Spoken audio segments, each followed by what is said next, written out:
Starting में रोहित के पापा जी एलियंस को सिग्नल भेजने की ट्राई मार रहे हैं, पर इस एंगल से क्लियरली एलियंस के भी सिग्नल आते शो हो रहे हैं, क्योंकि ग्रीन के साथ पिंक कलर तो आपको नजर आ ही रहा होगा और उसका मतलब होता है कि सिग्नल्स आ रहे हैं। पर उसी टाइम जब कैमरा फ्रंट एंगल से आता है तो रिसीविंग में तो कोई सिग्नल्स आ ही नहीं रहे। हाँ, जब ये 2 मिनट बाद हिम्मत हार के उठकर जाते हैं तब सिग्नल आना शुरू होते हैं, पर मैंने तो आपको दिखा दिया था ना कि पहले भी सिग्नल रिसीव हो रहे थे। रोहित के मम्मी डैडी जब यहाँ से जा रहे हैं तो बाहर सही रोशनी हो रही है, और जब कैमरा पास से दिखाता तो बैकग्राउंड में तो बाहर फुल टाइम अंधेरा हो रहा है। एकदम मम्मी जी कहती हैं वो क्या है, तो ये दोनों अपने राइट साइड पर देख रहे हैं, और जब कैमरा दूर से दिखाता है तो वो लाइट तो इनके आगे आगे जा रही है। अच्छा, ये सीन देखो जरा।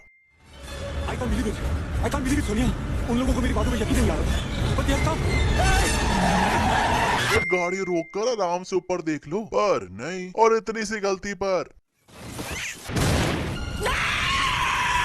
रोहित ने बचपन में सुखवानी अंकल की खिड़की तोड़ी थी, और अब ये बड़ा हो गया और अब फिर तोड़ी है। सब कुछ बदल गया, इवन के सुखवानी अंकल के भी व्हाइट बाल आ गए, पर पीछे ये जो पेंटिंग लगी हुई है बस इतने सालों में वो वहीं की वहीं है, वो नहीं चेंज हुई। निशा पूछती है कि शांति भी लगा है, और ये सब बच्चा लोग उसके सामने खड़े होकर कह रहे हैं खाली है, लड़की बोली बाली है, अपने काम आएगी, सिनेमा हॉल ले जाएगी।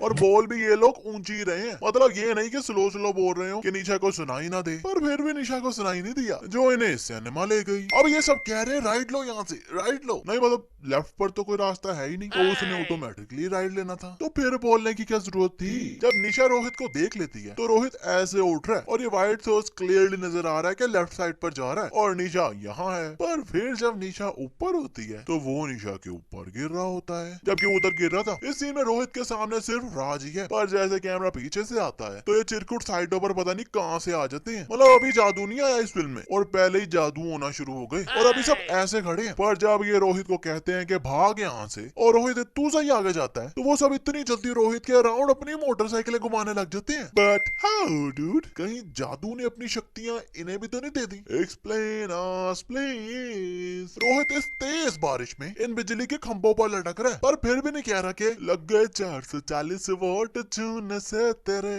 फिर भी कोई करंट फ्रंट नहीं लग रहा। एंड आई रिपीट, अभी तक जादू नहीं आया इस फिल्म में। यहाँ रोहित निशा को कहता है कि तुम्हें कंप्यूटर आता है, मुझे सिखाओ ना।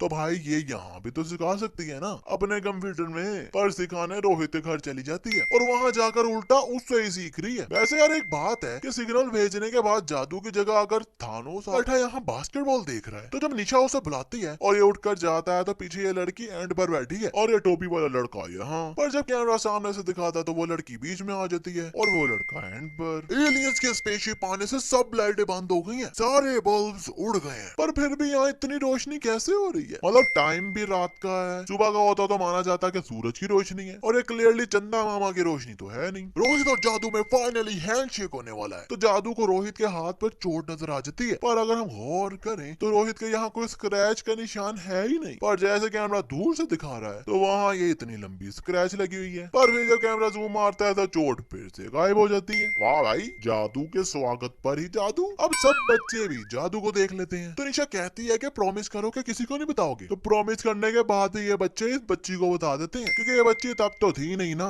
जब इन सब ने जादू को देखा था। तो इट्स मीन प्रॉमिस करने के बाद भी इन टिड्डू चिरकुटों ने बता दिया ना उस बच्ची को। जब जादू रोहित में शक्तियां डाल रहा होता है तो एकदम रोहित की मम्मी जी आ जाती हैं, पर फिर भी इन्हें रोहित के पीछे जादू नहीं दिखता, जबकि हमें यहाँ से क्लियरली नजर आ रहा है। ऊपर से जब ये आई थी तो देख भी ये ऊपर ही रही है, फिर भी नहीं दिखा। तो छोटा मत समझिए सर, क्योंकि हर छोटा कभी ना कभी बड़ा जरूर हो जाता है। नहीं भाई, ये अब रोहित भैया ही डबल मीनिंग में बात कर रहे हैं, मेरा कोई कसूर नहीं है। रोहित के डोले से इसके स्कूल की शर्ट फट जाती है, पर जब ये थोड़ी देर बाद निशा के पास जाता है तो वहाँ तो खुद ही सही हो जाती है शर्ट। इसे कहते हैं जादू की झप्पी। नहीं मतलब भाई एकदम ऐसे चीज का बंदा झप्पियां वप्पियां क्या, बड़ा अच्छा एलियन है, पर है तो एलियन ना। हाँ, ज्यादा दोस्ती हो जाए तो वो बात अलग है, पर ये तो अभी 2 मिनटों पहले ही मिली थी। जादू लगता है अपने प्लेनेट का टाइगर श्रॉफ होगा, जो अपनी शक्तियों से रोहित को डांस करना सिखा दिया। ऊपर से ये सब एक जैसा डांस कर रहे हैं, मतलब रोहित ने पहले भी प्रैक्टिस की होगी ना इनके साथ, फिर ऐसे ही कह रहा था कि मुझे डांस नहीं आता।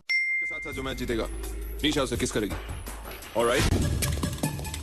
ऑलराइट। अब यार निशा से तो पूछोगे वो किस करेगी भी या नहीं, मतलब सारे मिलके हमको पागल बना रहे हैं। यहाँ जादू की शक्तियों से सब बच्चे उड़ उड़ कर गोल मार रहे हैं। चलो वो तो सही है, और ये बच्चा देखो कैसे बॉल पकड़ाकर पीछे जा रहा है, मतलब क्लियरली ये किसी रस्सी से बंधा हुआ है जो अपने कंट्रोल में ही नहीं है। यहाँ ये बच्चे लोग जादू को झूले दे रहे थे कि आगे से चिरकुट लोग भी आ गए, तो ये भागते हैं, तो ये भागते भागते जादू को गिरा देते हैं। पर ये जो बैग गिर रहा है वो जादू वाला बैग है ही नहीं, क्योंकि इतने छोटे छोटे छेद हैं इसमें, जबकि जादू की इतनी बड़ी आंखें इनमें से तो नजर आने से रही, क्योंकि पहले जादू की आंखें बीच में से क्लियरली नजर आ रही थी। और ये मोटू चिरकुट देखो गिरता कैसे है, पहले इसकी बाइक उड़ती है, उड़ रही है ना, फिर जाकर लगती है और जादू सुखवानी अंकल के सामने आकर गिर जाता है। तो वो दूसरे पुलिस वालों को फोन करते हैं कि भाई एलियन दिखा है मुझे, और भाई ये दिन का टाइम हो रहा है और अच्छी भली धूप निकली है जादू के पीछे। पर जब सब पुलिस वाले आते हैं तो ये तो रात हो गई है और जादू बीच रोड पर जंप पे मार रहा था जब सुखवानी अंकल ने देखा। पर अब तो ये बैग किसी कच्ची जगह पर पड़ा हुआ है, जबकि सुखवानी अंकल यहाँ ही है कब से। और जब ये सब जादू को पकड़ने लगते हैं तो रोहित उठाकर भाग जाता है बैग, पर बाद में जब वो इस बैग को चेक करते हैं तो उसमें से तो ये सूखा घास का ढेर निकलता है। मतलब रोहित ने इतनी बार जादू को उठाया और उसे जादू के और इस घास के वेट में कोई डिफरेंस ही नहीं लगा, जो इतनी दूर उठा कर भागता रहा उसे। मतलब कहाँ वो 50 किलो का जादू और कहाँ ये 1 किलो की घास। फिर जादू की फिल्में सुनो जरा, क्या था जब सुखवानी अंकल फोन पर लगे हुए थे ना तो मैंने उस घास को बैग में भर दिया। Really? No I mean really भाई, सुखवानी अंकल क्या पैकेज करवा कर लगे हुए थे क्या? उन्होंने बस एलियन का बताया और एड्रेस बताया और जादू ने उतनी देर में इतनी ज्यादा घास बैग में डाल दी। वाह भाई, जबकि इतना स्लो स्लो चल रहा है जादू। जादू का जादू। रोहित अब रियल जादू को लेकर भाग रहा है। तो भाई ये तो विंडो का शीशा टूट गया था ना कुछ दिन पहले जब इस पर बॉल लगी थी। हाँ हाँ, कुछ लोग कहेंगे कि न्यू शीशा लगवा लिया होगा, पर न्यू शीशा लगवाते तो उसने न्यू ही लगना था ना, पर ये तो लग भी पुराना ही रहा है। जादू वो पकड़ा गया है। तो रोहित की मम्मी जी कहती हैं बचाकर ये साबित कर दे कि दुनिया में इंसानियत अभी भी जिंदा है। मतलब इंसानियत जिंदा है ये बताने के लिए रोहित अब इंसानों को ही मार रहा है। मतलब इस बंदे को तो लगता है जान से ही मार दिया है, क्योंकि हाथ में इसके क्लोरोफॉर्म तो है नहीं जो हम कहेंगे बेहोश कर दिया होगा। और इस चिरकुट को रोहित ने एक ही मुक्का मारा और उसके बाद ये ऊपर देखने लग गया। पर वो पुलिस वाला कैसा है भाई कि कुछ कर ही नहीं रहा। बंदा कोई मुक्का शुक्का मारता है या किक मारता है बचाने के लिए खुद को, पर ये चिरकुट तो एक मुक्के के बाद हिला भी नहीं। अब रोहित जादू को फिर लेकर भाग गया तो फिर पुलिस पीछे लग गई है। तो यह पुलिस की गाड़ी इस गाड़ी के बिल्कुल पीछे है और सामने ब्रिज आ गया है। अब पता नहीं ये पुलिस वाला ये रॉकेट लॉन्चर कैसे चलाते हैं जो रॉकेट साइड से जाकर ब्रिज पर लग रहा है जबकि ये सीधे आ रहे हैं। मतलब यार ये रॉकेट साइंस अब उनके ऊपर से गई है। और जब ये गाड़ी रोहित चला रहा है तो पीछे से खुली हुई है ये, पर जब ये बच्चे चलाना शुरू होते हैं तो अब पीछे से कवर्ड है। पर उसी टाइम जब इस ब्रिज पर ब्लास्ट होता है और कैमरा पीछे से दिखा रहा है तो फिर पीछे से वो कवर खुल जाता है। दोबारा जादू।